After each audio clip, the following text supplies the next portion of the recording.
नमस्कार। चलिए आज हम असाइनमेंट का बचा हुआ 2 प्रश्न का उत्तर और पढ़ लेते हैं, जिसमें 10वीं सामाजिक विज्ञान सीजी बोर्ड का है। मैं इसको समझा रही हूँ, आप समझ के उत्तर लिखना। इसमें तीसरा प्रश्न था, ऋण की सुविधा एक ओर हमारी आय बढ़ाने में सहायक होती है, वहीं दूसरी ओर कर्ज के जाल में फंसा देती है, कैसे समझाइए। ऋण की सुविधा एक ओर हमारी आय बढ़ाने में सहायक होती है तो दूसरी ओर हमें कर्ज के जाल में फंसा देती है। इसको हम 2 उदाहरण से समझ सकते हैं। पहला उदाहरण में रमेश एक कामकाजी व्यक्ति है और उसको मासिक वेतन मिलता है। वो किराए के मकान में रहता है।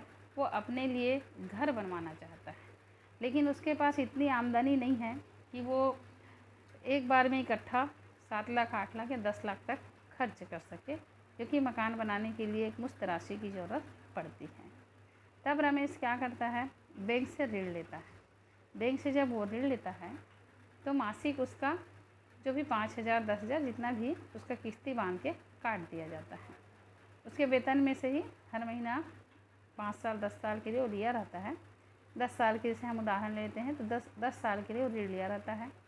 हर महीने से 5,000 कटना है, 5,000 कट जाता है और एक निश्चित तिथि के बाद फिर उसको लोन मिल जाता है। लोन मिलने के बाद उस पैसे से वो अपना घर बनवाना शुरू करता है। लोन के पैसे से ही या ऋण के पैसे से ही वो क्या करता है, घर बनवा लेता है। घर बनवाने के बाद वो अपने घर में शिफ्ट हो जाता है और साथ ही साथ हर महीना उसके वेतन में से ये ऋण की राशि कटती चली जाती है। 10 साल बाद जब उसका लोन का राशि पूरा हो जाता है तो बैंक में जो उसके घर के कागजात रखे रहते हैं वो उसको वापस मिल जाता है। तो यहाँ हम देखते हैं, पाते हैं कि रमेश ने जो ऋण लिया वो ऋण सकारात्मक ऋण था। रमेश ने ऋण के दम पर या बल पर अपने लिए, खुद के लिए उसने मकान बना लिया। अब उसके बाद किराए के मकान में रहने की कोई झंझट नहीं थी, उसका पैसा भी बच रहा था और इस प्रकार से वो ऋण से क्या हुआ, माला माल हो गया कह सकते हैं, और ऋण से वो आगे बढ़ गया। खुद का उसका अपना मकान हो गया, पैसे की भी बचत होने लगी। तो ये ऋण रमेश के लिए सकारात्मक ऋण था, अच्छा था। दूसरी तरफ हम देखते हैं एक और उदाहरण, जिसमें सीमा नाम की एक महिला है, किसान है वो, और एक छोटी किसान है। सीमा खेती किसानी करके अपना दिन गुजारती है।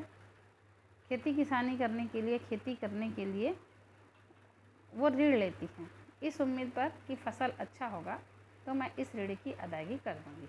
लेकिन ये ऋण वो साहूकार से लेती है। साहूकार का ब्याज का पैसा भी ज़्यादा होता है और उसको समय पर चुकाना ही होता है।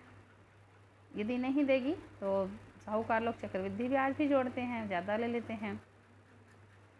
तो ऐसी स्थिति में सीमा ने मूंगफली का फसल उपजाया, ऋण लेकर के ये काम शुरू किया। मूंगफली की फसल उतनी अच्छी नहीं रही। फिर उसके बाद कीट पतंग के कारण उसके फसल बर्बाद हो गए। कीट पतंगों में कीटनाशक दवाई के छिड़काव के लिए फिर उसने साहूकार से ऋण लिया, तो दूसरा बार ऋण ले लिया। कीटनाशक दवाई का छिड़काव भी किया, लेकिन उसके बाद भी उसकी फसल नहीं हुई। तो वो जो उधार ली थी, जो ऋण ली थी साहूकार से, वो बेकार हो गया और वो ऋण के जाल में फंस गई। उसके बाद दूसरी बार फिर वो जब फसल की बारी आती है तो सीमा फिर साहूकार से ऋण लेती है, इस उम्मीद पर कि अब इस फसल में मैं ऋण को वापस कर दूंगी या चुका दूंगी। उस बार वर्षा ठीक होता है, फसल भी ठीक ठाक होती है, लेकिन फसल इतना अच्छा भी नहीं रहता है कि वो ऋण को चुका सके। तो कुल मिला के ऋण को चुकाने की उसकी स्थिति ही नहीं बनती है और साल दर साल वो ऋण के माया जाल में फंसते चली जाती है। तो इसी को कहा गया है ऋण का माया जाल। अब इस ऋण के माया जाल में उसको तो फसल जो ऋण ली थी उसको तो चुकता करना ही है। तो आखिर में मजबूर होकर के उसको अपना खेत या ज़मीन का एक टुकड़ा बेचना पड़ता है, गिरवी रखना पड़ता है। तो ये दोनों उदाहरण में हम देखते हैं कि एक और ऋण रमेश के लिए सकारात्मक था, अच्छा था, उससे उसकी उन्नति होती है।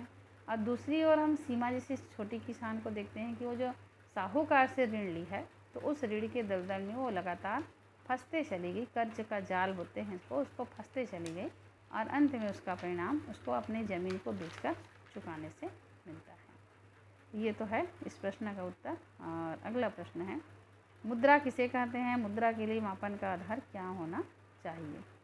मुद्रा हमारे दैनिक जीवन में जो लेन देन को सुगम बनाने वाला साधन या माध्यम होता है मुद्रा।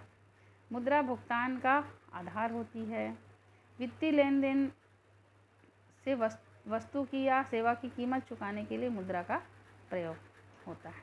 जैसे हम कोई वस्तु लेते हैं तो उस वस्तु के बदले में हम मुद्रा देंगे तभी वो वस्तु हमको मिल पाएगी।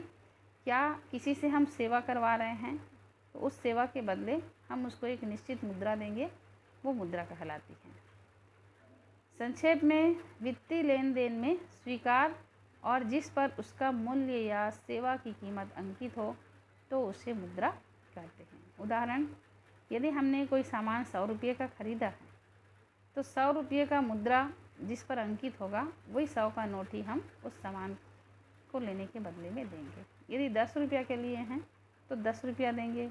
किसी से हम सेवा करवा रहे हैं, मान लो कोई मजदूर हमारे यहाँ काम कर रहा है, 200 रुपया इसका रोजी है तो हम 200 रुपया मूल्य वाला अंकित मुद्रा देंगे या 100 का 2 नोट देंगे। ये मुद्रा की कीमत कुल मिला के 100 रुपया होनी चाहिए। भारत में मुद्रा रुपये है, रुपये के माध्यम से भारत में लेन देन होता है और इसी प्रकार हर देश की मुद्रा अलग अलग होती है। मुद्रा के लिए मापन का आधार होना जरूरी है। किस लिए जरूरी है? तो मुद्रा हमारे लेन देन को सरल बनाती है। मुद्रा हमारे पास होने से लेन देन सुगम होता है। जैसे हम बाज़ार जाते हैं, कोई सामान 5 रुपये का खरीद रहे हैं, कोई सामान 10 रुपये का खरीद रहे हैं, कोई 15 रुपये का खरीद रहे हैं तो हम तुरंत मुद्रा देते हैं, उतने का सामान हम ले लेते हैं। तो ये मुद्रा हमारे लेन देन को सरल बनाती है। दूसरा है, किसी देश के अंदर वहाँ उपयोग होने वाले पैसों के आधार पर मूल्यों का मापन होता है।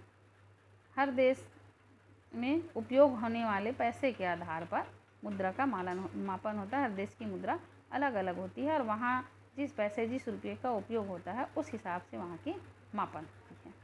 फिर तीसरा है, किसी भी वस्तु या सेवा की कीमत पता करने के लिए मुद्रा ही अंकित करती है। किसी भी वस्तु की कीमत या सेवा, कोई वस्तु जैसे हम बाज़ार जा रहे हैं, उस वस्तु की कीमत पूछ रहे हैं कितने रुपये का है तो अगला बोलता है कि 50 रुपये का है, तो हमको पता चल जाता है कि इस वस्तु की कीमत 50 रुपये है।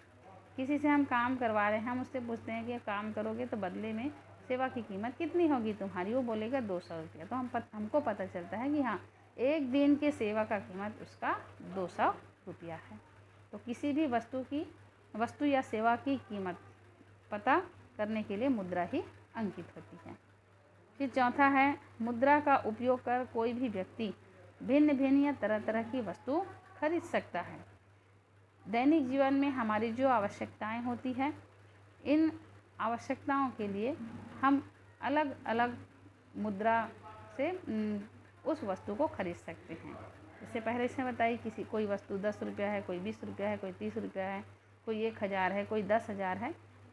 तो हमारी आवश्यकता के हिसाब से हम उस सामान में अंकित जो कीमत है उसको हम उतना मुद्रा या रुपये दे करके खरीद सकते हैं। उसकी माप ये रुपयों का भुगतान करके किया जा सकता है। तो कुल मिला के मुद्रा का मापन बहुत ज़रूरी होता है और इसलिए ज़रूरी है क्योंकि ये हमारे लेन देन को सुगम बनाती है। पैसे के आधार पर ही मूल्यों का मापन होता है। किसी भी देश की मुद्रा, हर देश की मुद्रा अलग अलग होती है और वहाँ मुद्रा का मापन जो है हर देश में अलग अलग होता है। किसी भी वस्तु की या सेवा की कीमत का पता भी मुद्रा से होता है। फिर मुद्रा का उपयोग कोई भी व्यक्ति भिन्न भिन्न वस्तुओं खरीदने के लिए अपनी आवश्यकताओं के लिए कर सकता है। तो ये तो हो गया असाइनमेंट का प्रश्न। आप बढ़िया से समझ के इसका उत्तर कॉपी में लिख लीजिए।